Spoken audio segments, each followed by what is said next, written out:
In the realm of ancient Aztec mythology, where the divine and the mortal intertwined, there existed a formidable deity known as Ilamatecuhtli, the old goddess of death. Her name, meaning Old Lady of the Dead, whispered tales of her dominion over the underworld and her role as the guardian of the departed. Ilamatecuhtli's origins were shrouded in mystery, her existence predating the creation of the world. She was said to have emerged from the primordial darkness, a solitary figure of immense power and wisdom. As the goddess of death, she held sway over the realm of Mictlan, the Aztec underworld, where the souls of the deceased journeyed after their earthly demise. Mictlan was a desolate and unforgiving place, a labyrinth of 9 levels, each guarded by a different deity. Ilamatecuhtli resided in the 9th and deepest level, known as Chicunauhmictlan, where the bones of the dead were said to be piled high. She was often depicted as an elderly woman, her face wrinkled with age and her body adorned with the symbols of death. Despite her fearsome reputation, Ilamatecuhtli was not a malevolent deity. She was seen as a compassionate guide for the souls of the departed, helping them navigate the treacherous path to the afterlife. She was also believed to protect the living from the dangers of the underworld, ensuring that the dead remained in their proper realm. In Aztec society, death was not feared but rather accepted as a natural part of the cycle of life. Ilamatecuhtli was revered as a symbol of this transition, a reminder that even in the face of mortality, there was hope for a journey beyond. Her image was often found in temples and homes, serving as a reminder of the inevitability of death and the importance of living a virtuous life.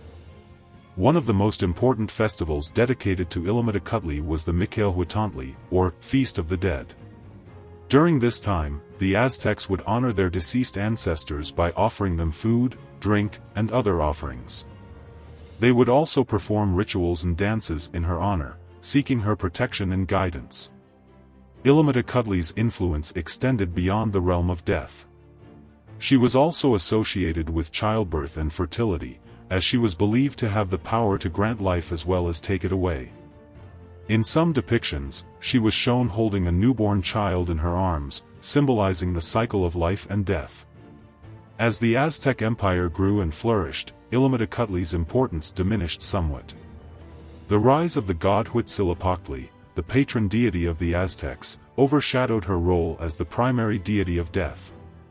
However, her legacy continued to live on in the beliefs and practices of the Aztec people. Even after the Spanish conquest of Mexico, Ilamatecuhtli's influence persisted in the syncretic beliefs of the indigenous population. She became associated with the Catholic figure of Santa Muerte, the Holy Death, who is still revered today as a protector and guide for the souls of the departed. Through the centuries, Ilamatecuhtli's image has evolved, but her essence remains the same. She is the old goddess of death, the guardian of the underworld, and the compassionate guide for the souls of the departed. Her legacy is a testament to the enduring power of ancient beliefs and the human fascination with the mysteries of life and death.